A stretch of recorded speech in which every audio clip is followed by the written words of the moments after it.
Hello students, welcome to our channel. आज के इस वीडियो में मैं आप लोग को पढ़ाने वाला हूं क्लास 11th ओसीएम से चैप्टर नंबर 8 और आज का हमारा टॉपिक है लोन फ्रॉम फाइनेंशियल इंस्टीट्यूशंस। आप लोग की एग्जाम के अंदर मार्किंग स्कीम की बात करें तो 5 मार्क का ये क्वेश्चन आता है। मतलब 5 मार्क में क्या पूछा जाता है, तो इसके फंक्शंस पूछे जाते हैं कि ये जो फाइनेंशियल इंस्टीट्यूशन है उसके क्या क्या फंक्शंस होते हैं। और 1 मार्क के अंदर जितनी भी फाइनेंशियल इंस्टीट्यूशंस देके रखी है जो आज के इस वीडियो में मैं आपको समझाऊंगा, उन सबके फुल फॉर्म भी पूछे जाते हैं। तो वीडियो को एंड तक जरूर देखना जिससे पूरा टॉपिक बहुत अच्छे से क्लियर हो जाए। आगे बढ़ने से पहले मैं आप लोग को एक चीज बताना चाहता हूं, आपके सपोर्ट की ना हमको बहुत ज्यादा जरूरत है। आप लोग हमारी चैनल को सब्सक्राइब कर दो, एज वेल एज ये वीडियो अपने जितने भी दोस्त हैं ना सबको भेज दो, उनको भी कह दो कि हमारी चैनल को सब्सक्राइब कर दे, बिकॉज आपका एक सब्सक्राइब हमें मोटिवेट करता है कि आपके लिए और भी ऐसे वीडियोस लेकर के आए। और अगर आप लोग अपने 11th की प्रिपरेशन बहुत ही बढ़िया तरीके से करना चाहते हो तो आप लोग हमारी न्यू बैच में ज्वाइन हो सकते हो, जहां पे हम लोग अकाउंट, स्टैट्स, इकोनॉमिक्स, ओसीएम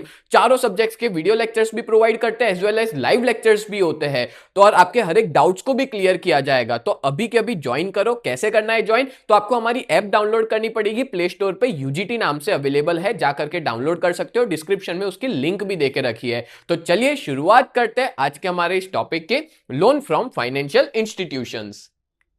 तो यहां पे सबसे पहले यह बताया गया है कि फाइनेंशियल इंस्टीट्यूशंस की शुरुआत कैसे हुई है। ठीक है, तो due to change in the field of science and technology, science and technology की फील्ड में चेंज हुआ तो बहुत ज्यादा ग्रोथ देखने को मिला था इंडस्ट्रीज और कॉमर्स के डेवलपमेंट में। मतलब डे बाय डे इंडस्ट्रीज बढ़ रही थी, बिजनेसेस बढ़ रहे थे, तो जो पैसों की जरूरत थी ना, लॉन्ग टर्म फाइनेंस यानी कि लंबे समय के लिए पैसों की जो जरूरत पड़ती है वो सबसे ज्यादा बढ़ चुकी थी। ठीक है, अब ऐसे सिचुएशन में जो इंडिविजुअल इन्वेस्टर होता है या कमर्शियल बैंक्स होती है ना, वो लोग इतने, उनके पास इतना सफिशिएंट फंड नहीं था कि इन सबकी रिक्वायरमेंट को पूरा किया जा सके, इन सबकी नीड्स को। क्योंकि देखो डे बाय डे इंडस्ट्रीज और कॉमर्स बढ़ते जा रहे थे और उन सबको जरूरत थी पैसों की। तो बैंक सफिशिएंट नहीं थी, उनके पास भी इतना पैसा नहीं था, ना ही इन्वेस्टर्स के पास इतना पैसा हुआ करता था कि वो इन लोग को फाइनेंस करे। ठीक है, therefore the need to establish special financial institutions, जिसकी वजह से स्पेशल फाइनेंशियल इंस्टीट्यूशन को शुरू करने की जरूरत लगी। और to meet the large and long term capital. हाँ, खास करके ये चीज ध्यान रखना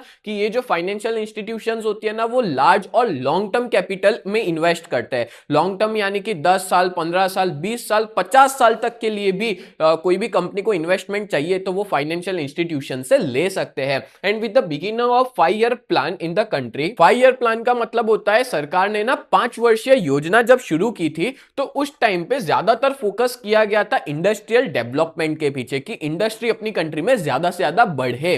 ठीक है, और इंडस्ट्री बढ़ेगी तो सीधी सी बात है उन सबको जरूरत होगी पैसों की। तो ये जो लॉन्ग टर्म कैपिटल रिक्वायरमेंट है पब्लिक सेक्टर की, प्राइवेट सेक्टर की, या कोई भी नई एस्टैब्लिश हो रही है इंडस्ट्री उसकी, तो उन सबके लिए फाइनेंशियल इंस्टीट्यूशन एस्टैब्लिश की गई थी गवर्नमेंट ऑफ इंडिया के द्वारा। ये चीज दिमाग में क्लियर रखना, किसने फाइनेंशियल इंस्टीट्यूशंस को सेटअप किया था, एस्टैब्लिश किया था? तो फाइनेंशियल इंस्टीट्यूशन को एस्टैब्लिश किया था गवर्नमेंट ऑफ इंडिया ने। And along with this state financial corporation, और इसके साथ साथ स्टेट फाइनेंशियल कॉर्पोरेशंस भी थी, उनको भी एस्टैब्लिश किया गया जो फाइनेंशियल हेल्प प्रोवाइड करे स्मॉल और मीडियम साइज यूनिट्स को। मतलब जो छोटी छोटी और मीडियम साइज यूनिट्स है उनको भी पैसा प्रोवाइड करे। बड़ी इंडस्ट्रीज को तो कर ही रहे थे फाइनेंशियल इंस्टीट्यूशन, उसके साथ साथ स्टेट फाइनेंशियल कॉर्पोरेशन छोटी और मीडियम इंडस्ट्रीज को भी पैसा प्रोवाइड कर रहे थे। अब मैं आपको कुछ बताने जा रहा हूं कि कौन सी लॉन्ग टर्म फाइनेंस प्रोवाइड करती थी, कौन सी फाइनेंशियल इंस्टीट्यूशंस। तो पहली है आईएफसीआई। ठीक है, शायद आप लोग ने इसमें से काफी नाम सुने होंगे। आईएफसीआई मतलब होता है industrial finance corporation of India. IDBI आपने सुना होगा, आईडीबीआई बैंक है। ठीक है, industrial development bank of India. ICICI bank के बारे में सुना होगा। तो ये सारे ना सरकार ने शुरू किए थे, गवर्नमेंट ऑफ इंडिया ने शुरू किए थे, जो इंडस्ट्रीज की लॉन्ग टर्म रिक्वायरमेंट्स को फुलफिल करे और ज्यादा पैसों की रिक्वायरमेंट को फुलफिल करे। आईसीआईसीआई में industrial credit and investment corporation of India, GSFC यानी कि Gujarat state finance corporation, GIIC Gujarat industrial investment corporation, ये सारे जो है वो आपको 1 मार्क में पूछे जा सकते हैं, सारे या कोई एक या कोई दो। ठीक है, तो उसके लिए आप लोग प्रिपेयर जरूर करना, इन सबके फुल फॉर्म आपको याद होने चाहिए। ठीक है, तो ये मैंने कुछ फाइनेंशियल इंस्टीट्यूशंस के आपको नाम दिए। अब हम लोग देखते हैं कि क्या क्या फंक्शंस है फाइनेंशियल इंस्टीट्यूशन के। तो पहला फंक्शन देके रखा है provide finance for buying shares. देखो at the time of incorporation, अगर मान at the time of incorporation मतलब जब बिजनेस शुरू होता है तो उस टाइम पे कोई भी कंपनी को पैसा चाहिए, ठीक है, तो वो कौन प्रोवाइड करता है? Financial institution. या तो कोई भी इंडस्ट्री है उसको अपने यहाँ पे मॉडर्नाइजेशन लाना है, नए मशीन्स लाने हैं,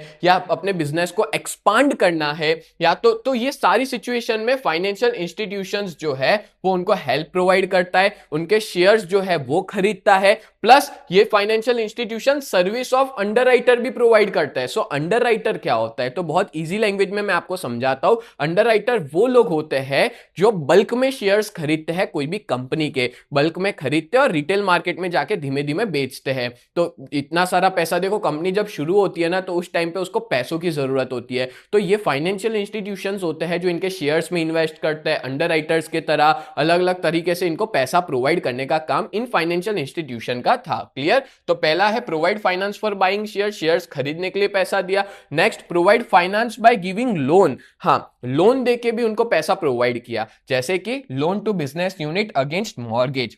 मॉर्गेज का मतलब होता है कुछ गिरवी रखना, ठीक है, जो भी बिजनेस यूनिट है उनको कुछ गिरवी रखना पड़ता था और उसके सामने लोन दी जाती थी। More over in certain special situations, और अगर बहुत सी ऐसी स्पेशल सिचुएशंस में अगर जरूरत पड़ी, तो अगर मान लो कम पड़ रही है कंपनी की एसेट्स, तो पर्सनल प्रॉपर्टी को भी वो लोग मॉर्गेज के फॉर्म में एक्सेप्ट करते थे, ठीक है। किसी ओनर है वो इंडस्ट्री का, उसकी पर्सनल प्रॉपर्टी है, उसको भी वो लोग एज अ मॉर्गेज की तरह एक्सेप्ट करते थे और इन इंडस्ट्रीज को पैसा प्रोवाइड करने का काम किया जाता था। बोलो क्लियर? तो दो फंक्शन पड़े, एक शेयर्स को खरीद के ये लोग पैसा प्रोवाइड करते हैं, दूसरा लोन को देकर के, सामने मॉर्गेज जरूर लेते, गिरवी कुछ ना कुछ रखते हैं, चाहे फिर घर हो, गाड़ी हो, कंपनी की जमीन हो, फैक्ट्री हो, कुछ ना कुछ गिरवी रखना पड़ेगा, पर वो लोग लोन सामने प्रोवाइड कर देते हैं। आगे बढ़ने से पहले मैं आप लोग को बहुत इंपॉर्टेंट इंफॉर्मेशन देना चाहता हूं। अगर आप लोग 11 जीएसईबी कॉमर्स में हो और अपनी प्रिपरेशन बहुत ही बढ़िया तरीके से करना चाहते हो ना, तो आप लोग हमारी इस बैच में ज्वाइन हो सकते हो। हमारी बैच का नाम है न्यू बैच, जहां पे हम लोग 4 सब्जेक्ट पढ़ाते हैं,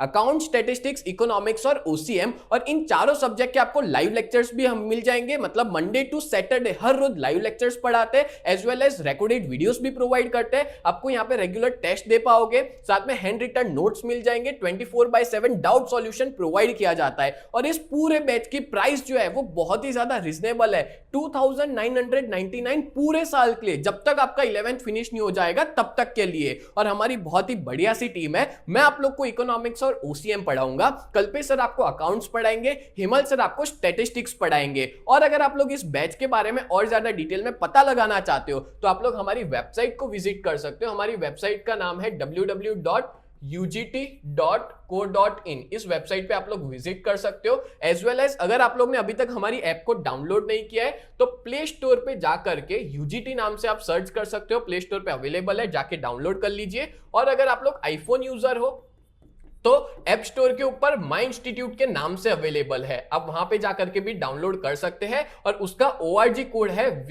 VUGKX, उसका ORG कोड है, ठीक है। और अगर आप लोग हमारा कांटेक्ट करना चाहते हो, अपने पेरेंट्स की बात करवाना चाहते हो, तो हमारा कांटेक्ट नंबर है 7202012221, ये हमारे ऑफिस का कांटेक्ट नंबर है, इस पे आप लोग कांटेक्ट कर सकते हो। सच बता रहा हूं, इस बैच में अगर आप ज्वाइन हो जाते हो ना तो आपका बहुत ही बढ़िया रिजल्ट आएगा। अभी तक बहुत सारे ऐसे बच्चे हैं जो इस बैच में जुड़ चुके हैं, और बहुत से ऐसे भी बच्चे हैं जो ऑफलाइन में भी ट्यूशन जाते हैं और अपने बैकअप के लिए वो लोग हमारी इस बैच में जुड़े हुए हैं, और जिनका रिजल्ट भी बहुत अच्छा खासा आ रहा है। तो जल्द से जल्द आप लोग हमारी इस बैच में जुड़ जाइए, जिसमें आपका ही फायदा है। चलो आगे बढ़ते हैं नेक्स्ट टॉपिक पे।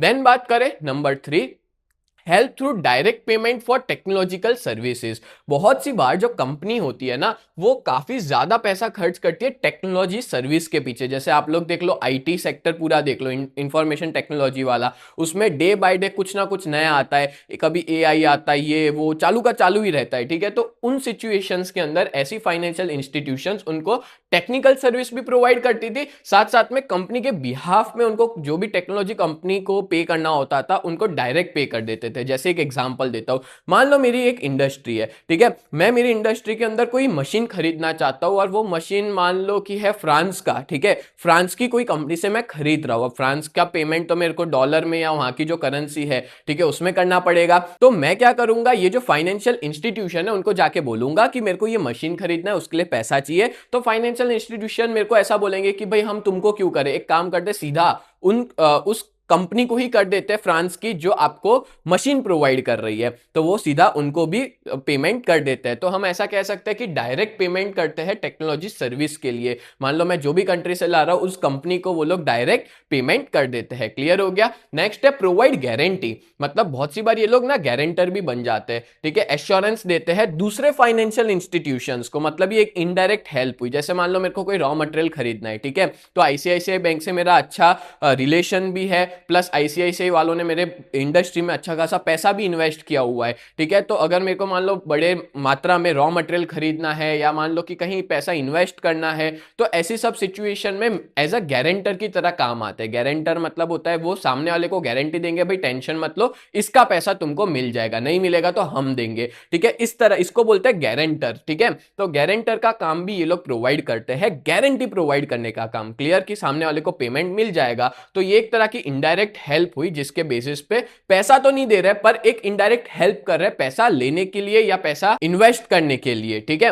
नेक्स्ट है नंबर 5 अदर सर्विसेज। ये जो फाइनेंशियल कंपनीज है वो हेल्प प्रोवाइड करती है एस्टेब्लिशमेंट ऑफ कंपनी, मतलब कंपनी को शुरू करने में भी, साथ साथ में कंपनी को मार्केट रिसर्च करनी है, कंपनी को फॉरेन मार्केट की इंफॉर्मेशन चाहिए, तो वो सारी इंफॉर्मेशन देना, रिसर्च करने में हेल्प करने का काम जो होता है वो फाइनेंशियल इंस्टीट्यूशंस का होता है, ठीक है। तो आज के इस वीडियो में मैंने आपको टोटल 5 फंक्शंस बताए हैं जो आपको बहुत अच्छे से समझ में आ गए होंगे। तो उम्मीद करता हूं ये टॉपिक आपको क्लियर हो चुका होगा। ऐसे ही वीडियोस देखने के लिए आप लोग हमारी चैनल को सब्सक्राइब करें। तो मिलते हैं नेक्स्ट वीडियो में, तब तक के लिए bye and thank you so much.